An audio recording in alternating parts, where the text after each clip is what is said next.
আসসালামু আলাইকুম everyone, welcome back to new tutorial with lighthouse IT. গত ভিডিওতে আমরা ওয়ার্ডপ্রেসের অ্যাডমিন প্যানেল অর্থাৎ ড্যাশবোর্ড সম্পর্কে আলোচনা করেছিলাম। ড্যাশবোর্ডের মেনুগুলো সম্পর্কে আলোচনা করেছিলাম, অ্যাপিয়ারেন্সের ভিতরকার মেনুগুলো সম্পর্কে আলোচনা করেছি। আজকে পরবর্তী যেগুলো রয়েছে সেগুলো সম্পর্কে আলোচনা করব। তো প্রথমে আমাদেরকে অ্যাজ ইউজুয়াল যা করতে হবে, আমাদেরকে জ্যাম্প সার্ভারটাকে রান করতে হবে। তো গত পর্বে আমরা এখান থেকে রান করেছিলাম। আজকে আমরা এখান থেকে করব না, সার্চ বক্স থেকে না করে আমরা আমাদের ডিরেক্টরি ফাইলের ভিতর থেকে আমরা রান করব। তো চলেন, আমরা ডি ড্রাইভে ইনস্টল করেছিলাম জ্যাম্প সার্ভারটাকে। জ্যাম্পের ভিতরে ঢুকবো, তারপরে কোথায় একদম নিচে চলে আসব। আসার পরে দেখেন জ্যাম্প হাইফেন কন্ট্রোল এক্সি, এটা হচ্ছে কম্পিউটার সাপোর্টার একটা এক্সটেনশন। তো শেষে এটা আমরা ডাবল ক্লিক করি।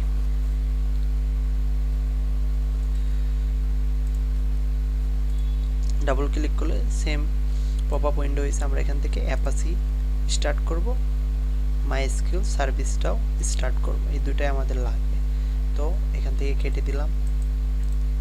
এখন আমাদেরকে ক্রোম ব্রাউজার বা যে কোনো ব্রাউজার হতে পারে, আপনি এখানে শুধু লিখতে হবে লোকাল হোস্ট স্ল্যাশ হচ্ছে আমাদের ডিরেক্টরির নাম, শেষে wp-admin, এতটুকু লিখলে আমাদের ড্যাশবোর্ডে চলে যাবে।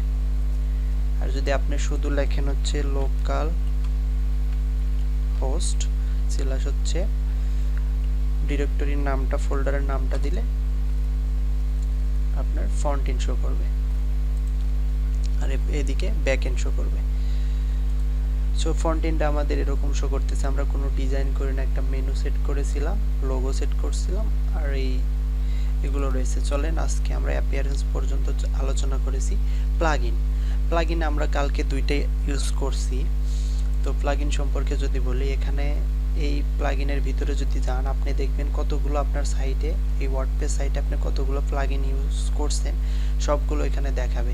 অ্যাক্টিভ করা আছে কিনা, যদি ডিঅ্যাক্টিভ করে দিলেই এটা এখান থেকে ডিঅ্যাক্টিভ করে দেবে। এই সুবিধাগুলো আমরা ওখান থেকে আর পাবো না। আমরা যদি এখন যে কোনো পেজ বা পোস্টে যাই, ধরেন অ্যাড নিউ পোস্টে আমরা ক্লিক করি, কন্ট্রোল চেপে ধরে আমি অ্যাড নিউতে ক্লিক করছি, নতুন উইন্ডোতে ওপেন হইতেছে। এখন আসার পর দেখেন ওই যে আমরা যদি আবার এই ভিতর থেকে কোনটা ক্লাসিক এডিটরটা অ্যাক্টিভ করে দিই, সেক্ষেত্রে এখানে সে রিলোড দেন, এটা কাজ করতেছে। সো ডিঅ্যাক্টিভ থাকলে কাজ করবেন। তো চলেন আমরা এটাকে ডিঅ্যাক্টিভ করে দিই। অন্য একটা জিনিস কালকে আপনাদের দেখাই নাই, এই এখন এখানে গেলে কিন্তু পাচ্ছেন না, একটু রিলোড করেন,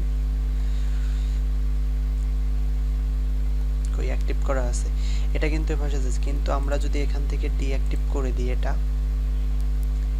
ডিঅ্যাক্টিভ করে এখানে রিলোড দেন, এখানে এই মেনু অপশনগুলো পাচ্ছেন না। সেক্ষেত্রে কিভাবে আনতে পারি, এখানে যাবেন, ক্লিক করবেন অ্যান্ড এইটাতে, এটা কি ফুল স্ক্রিন মোড, এটাতে ক্লিক করেন, আপনি এখান থেকে এই অপশনগুলো পাবেন।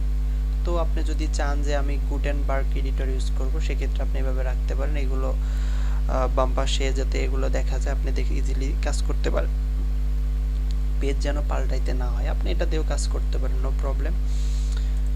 তো আমরা আবার প্লাগইন অপশনে কথা বলতেছিলাম। অ্যাড নিউ গেলে আমরা নতুন প্লাগইন অ্যাড করতে পারবো। আমরা যে কোনো একটা প্লাগইন এখানে সার্চ করলে পাবেন, ধরেন WP রিসেট বা যে কোনো একটা প্লাগইন। আমরা কি প্লাগইন নিতে পারি, আমাদের পরবর্তীতে কাজে লাগবে ফাকার পেজ নামে একটা প্লাগইন। ফাকার পেজ নামে প্লাগইনটা আমি ইনস্টল করে রাখি। এটা খুবই দুর্দান্ত একটা প্লাগইন। এই প্লাগইন সম্পর্কে আমাদের চ্যানেলে ভিডিও আছে, আপনারা চাইলে দেখে নিতে পারেন।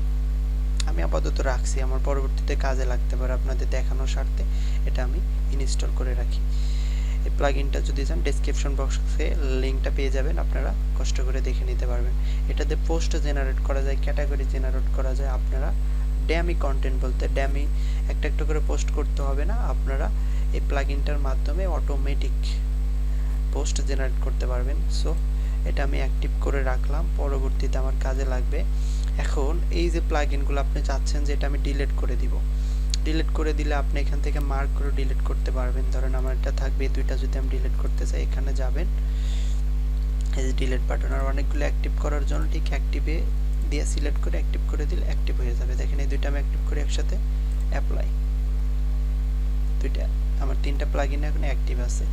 প্লাগইন এডিটর এটা আপনাদের কাজে লাগবে না, যে এখন কাস্টমাইজ যখন ওয়েবসাইট ডিজাইন করবেন, কাস্টমাইজ করবেন, তখন এটার দরকার নেই। এটা আপনার যখন প্লাগইন ডেভেলপমেন্ট করবেন তখন কাজে লাগবে, তবে খুব একটা না। এখানে প্লাগইন ডেভেলপ করলে আপনার বিভিন্ন সেকশন ডিজাইন ভেঙে যেতে পারে, কাজ নাও করতে পারে। সো এখন এইগুলো নিয়ে চিন্তা করার কোনো দরকার নেই।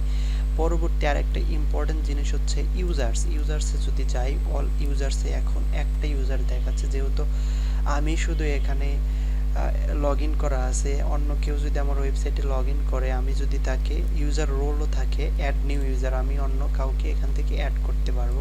ইউজার নেম দিতে হবে, ইমেল অ্যাড্রেস দিতে হবে, first name, last name, website থাকলে দিতে হবে, এটা অপশনাল, না দিলেও চলবে। পাসওয়ার্ডটা দিয়ে দিতে হবে। আপনি পাসওয়ার্ড এখান থেকে চেঞ্জ করতে পারবেন। এখন বিষয়টা হচ্ছে আমরা যখন কি করেছিলাম, ওয়ার্ডপ্রেস ইনস্টল করেছিলাম, তখন আমরা একটা পাসওয়ার্ড দিয়েছিলাম। তো সেই পাসওয়ার্ডটা এখান থেকে আপনি চেঞ্জ করতে পারবেন। জেনারেট পাসওয়ার্ডে দেওয়ার পরে এখানে ক্লিক করে চেঞ্জ করে দিয়ে জেনারেটে ক্লিক করবেন, হয়ে যাবে। তো তারপরে প্রোফাইলে যদি যান, প্রোফাইলে গেলে আপনার এখান থেকে আমরা লিভ নেই, আপনার যে লগ ইন করা আছে তার প্রোফাইল সম্পর্কে দেখাবে কি কি। এখানে ভিজুয়াল এডিটর, তারপরে আপনার এখান থেকে আর একটু করে আসি, তারপরে সিনটেক্স হাইলাইট, এটা দরকার নেই। অ্যাডমিন কালার, আপনি কালার চেঞ্জ করতে পারবেন অ্যাডমিন প্যানেলের। তো আমরা যদি লাইট করে দিই লাইট হবে, মডার্ন করে দিলে মডার্ন হলো, ব্লু করে দিলে ব্লু হবে, কফি কালার এটা, মিডনাইট এটা এরকম হবে। তো আমরা মিডনাইটটা রাখি, এটা এরকম মোটামুটি ভালো লাগছে। তারপরে যদি কিবোর্ড শর্টকাট এখানে অ্যানাবল করি, কিবোর্ডের শর্টকাট, কমেন্ট, মডারেশন, এগুলো কাজ করবে, খুব একটা দরকার। টুলবারটা শো করা আছে, এটা যদি অফ করে দেন, টুলবার যেটা ছিল আপনার ইউজার্সের, ওখান থেকে টুলবারটা চলে যাবে।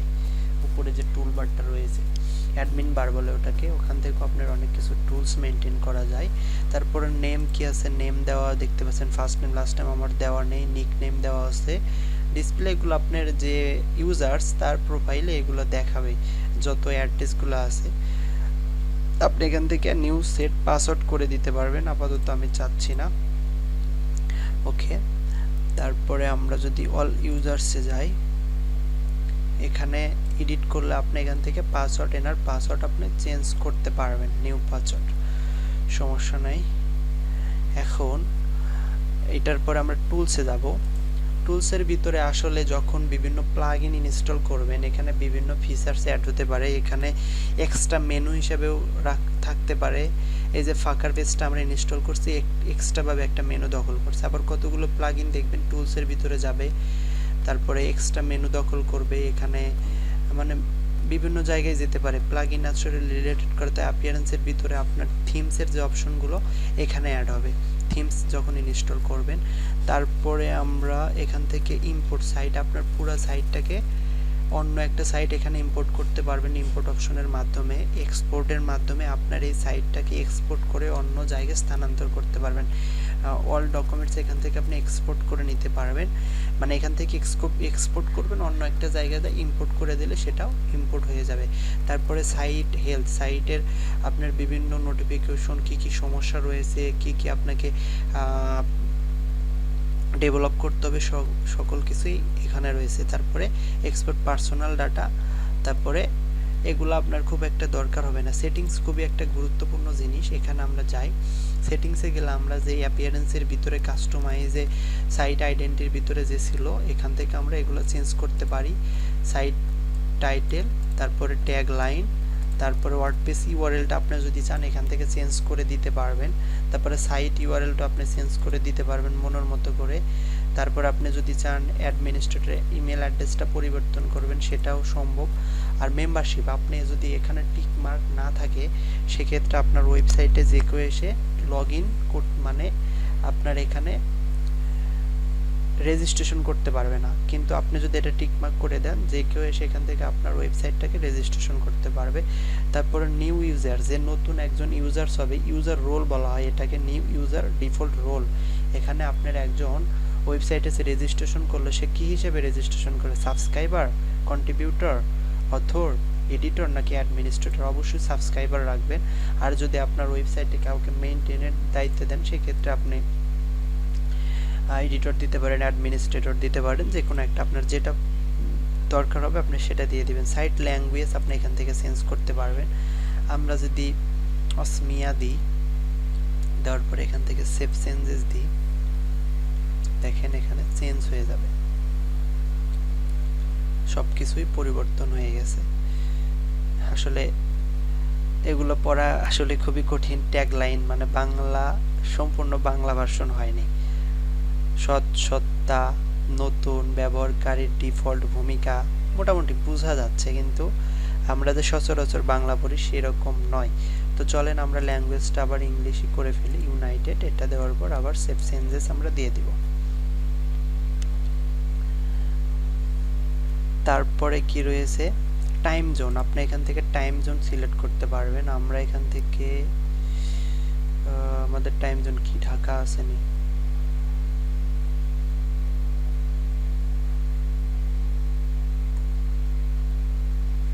ঢাকা তো থাকার কথা, এই যে ঢাকা, ঢাকা দিয়ে দিলাম। তারপর ডেট ফরম্যাট কিরকম হবে, আপনাতে যদি প্রথমে কি থাকে এফ, এফতে মানে কি, তারপরে যে ওয়াই, প্রথমে কি থাকবে মান্থের নাম, তারপরে কি দৈনিক, তারপরে শেষ হচ্ছে ইয়ার, ওয়াইতে ইয়ার, তারপরে হচ্ছে আপনার এটা কি প্রথমেই কি দেওয়া আছে ইয়ার, তারপরে মান্থ, তারপর শেষে হচ্ছে ডেট। আপনি যে কোনো একটা সিলেক্ট করে রাখতে, যেটা সিলেক্ট করবেন কাস্টম আপনি বানাইতে পারবেন, যেটা সিলেক্ট করবেন সেটা আপনার ওয়েবসাইটে ডেট সেভাবেই শো করবে। আমি বাই ডিফল্ট ওটাই রাখছি। তারপর টাইম ফরম্যাট, টাইমটা কীরকম হবে আপনি চাইলে এরকম চেঞ্জ করতে পারবেন। এখানে দেখেন দুইটাই স্মল লেটার আছে, আপনি যদি ক্যাপিটাল লেটার চান এমটা শো করবে, আপনি যদি কোনো কিছু না আছে সেটাও কাস্টমভাবে আপনি দিতে পারবেন। তারপরে উইক স্টেটস ওয়ান, আপনার এখান থেকে মানে সপ্তাহ কবে থেকে স্টার্ট, ওয়ান কবে থেকে আপনার সপ্তাহ শুরু হবে। আপনি যদি চান আমি এই স্যাটারডে, তাদের শনিবার থেকে শুরু হবে, আমি যদি চাই ফ্রাইডে থেকে শুরু হবে, যে কোনো এনিও আপনি দিতে পারেন। সেভ চেঞ্জেস দিয়ে দিই। এটা গেল আমার জেনারেল সেটিং। এখানে সেটিংসের ভিতরে একটা অপশন যে, তারপরে যদি রাইটিং সেটিংয়ে আমরা যাই, এখানে ডিফল্ট ক্যাটাগরি, আপনি যদি এখানে একটা ক্যাটাগরি সিলেক্ট করে রাখেন, আপনি যতগুলো পোস্ট করবেন সব এই ক্যাটাগরির আন্ডারে এসে পড়বে। আপনি যদি যখন পোস্ট ক্রিয়েট করবেন তখন ক্যাটাগরিটা সিলেক্ট না করেন, আর যদি সিলেক্ট করে দেন সেক্ষেত্রে অন্য ক্যাটাগরি যাবে। আমি চাচ্ছি আমার যতগুলো ক্যাটাগরি হবে আমি চাচ্ছি সবগুলো আমার ভিডিও ক্যাটাগরিতে আসবে। তারপরে ডিফল্ট পোস্ট ফরম্যাট যেটা আছে স্ট্যান্ডার্ড, এগুলা আপনি বাই ডিফল্ট আপনার পোস্ট ফরম্যাট অবশ্যই স্ট্যান্ডার্ড রাখা উচিত। আপনি যদি চান যে আমার ওয়েবসাইটে কোনো শুধু ভিডিও পোস্ট ছাড়া কিছুই থাকবে না, তখন আপনি এখান থেকে ভিডিওটা সিলেক্ট করে দিবেন। তো আমাদের ওয়েবসাইটে সবগুলোই থাকবে। যখন আমরা পোস্ট করব আমাদের পোস্ট ফরম্যাট বেছে বেছে দেখে আমরা পোস্ট করব সিলেক্ট করে। তারপর default editor all users, classic editor নাকি ব্লক এডিটর, আমরা ক্লাসিক এডিটর, সকল ইউজার্সের জন্য ক্লাসিক এডিটর শো করবে। তারপর allow users to switch edits, এটা অ্যালো ইউজার্স, আমরা কি ইউজারকে এডিট করার অপশন দিতে চাচ্ছি না, আমরা এডিট করতে দিব না, তুমি পাবলিশ করলেই তোমার দায়িত্ব শেষ, তারপর আর তুমি তোমার পোস্টটা তুমি এডিট করতে পারবে না। তারপরে পোস্ট ভায়া ইমেল, এগুলা মেল সার্ভার, এগুলা খুব একটা দরকার হবে না। লগ ইন অ্যাক্সেস, পাসওয়ার্ড, তারপরে এটা ডিফল্ট মেইন ক্যাটাগরি, আপনার মেইন ক্যাটাগরি কোনটা সেটাও আপনি এখান থেকে বলে দিতে পারবেন। আমাদের ক্যাটাগরিজটা আছে থাক, আমরা যেহেতু ক্যাটাগরি এখনো ক্রিয়েট করি নাই, আমরা এটা এখান থেকে সেভ চেঞ্জেস দিলাম। তারপরে রিডিং সেটিং, রিডিং সেটিংয়ে গেলে আমরা অ্যাপিয়ারেন্সের ভিতর থেকে হোম পেজ সেটিংয়ে যেটা করছিলাম সেটা আমরা এখান থেকেও করতে পারবো। কোথায়, সেটিংসের ভিতর থেকে রিডিং সেটিংয়ে গেলে আমরা এখান থেকে এটাও করতে পারবো। এখানে হোম পেজ আকারে আপনি যে কোনো পেজ আপনি এখান থেকে দিতে পারেন, যে কোনো পেজ আপনি এখান থেকে হোম পেজ আকারে সিলেক্ট করে দিতে পারেন। সমস্যা হবে না, ব্লগ পোস্ট হিসেবে ব্লগই থাকবে। আপনি যে কোনো অ্যাবাউট পেজকে হোম পেজ বানাইতে পারেন, কন্ট্যাক্ট পেজকে হোম পেজ বানাইতে পারেন, এনি হাউ আপনার যেটা দরকার হয়। তো আমরা হোম পেজকে হোম পেজই রাখবো। তারপরে ব্লগ পেজের শো, মানে ব্লগ পেজের শো অ্যাট মোস্ট কয়টা পোস্ট আপনার ব্লগ পোজে শো করবে। আমরা যাচ্ছি 10টা না, আমাদের প্রত্যেকটা ব্লগ পোজে মানে পোস্টের পেজে 10টা করে না 5টা করে শো করবে। তারপরে ভিউ মোর অপশনটা শো করবে। তারপরে কি feed show most recent item, কতগুলো আইটেম থাকবে এটাও আমরা 5টা, বাই ডিফল্ট 10টা করে রাখি, সমস্যা নাই। তারপরে যদি for each post in a feed include full text থাকবে, যখন ব্লগ পোস্টে যাবে তখন ফুল টেক্সট থাকবে নাকি এক্সেপ্ট থাকবে, আপনি যে কোনো একটা আপনার যেটা দরকার হবে আপনি এক্সেপ্ট দিলে আপনার এক্সেপ্টের ভিতরে যতটুকু কন্টেন্ট আপনি রাখছেন ততটুকু দেখাবে। তারপরে রিড মোর শো করবে। আর যদি চান যে না আমি ফুল টেক্সট আমাদের ব্লগ পোস্টের প্রত্যেকটা পোস্টে ফুল পেজ শো করব, সেটা থাকবে, আমরা এক্সেপ্ট রাখলাম। তারপরে সার্চ ইঞ্জিন ভিজিবিলিটি, এটা দিলেও চলে না দিলেও চলে, সার্চ ইঞ্জিনে শো করবে কিনা আমরা সেভ চেঞ্জেস দিলাম। তারপরে ডিসকাসে যদি যাই, আমরা ডিসকাসে যাওয়ার পরে এখানে ডিফল্ট পোস্ট সেটিং, খুব একটা এগুলো দরকার হবে না, যখন দরকার হবে একটা একটা করে দেখি আমরা, তারপরে বুঝতে পারবো। একটু যাই ডিফল্ট ডিসকাস, এখানে notify plus post format hello other comment section, comment author must fill out name and email. তারপর কি automatically close comment on post old than 40 days পরে কমেন্টগুলো কি হয়ে যাবে, অটোমেটিক্যালি ক্লোজ হয়ে যাবে। আপনি এখান থেকে বাড়ায় কমায় দিতে পারবেন।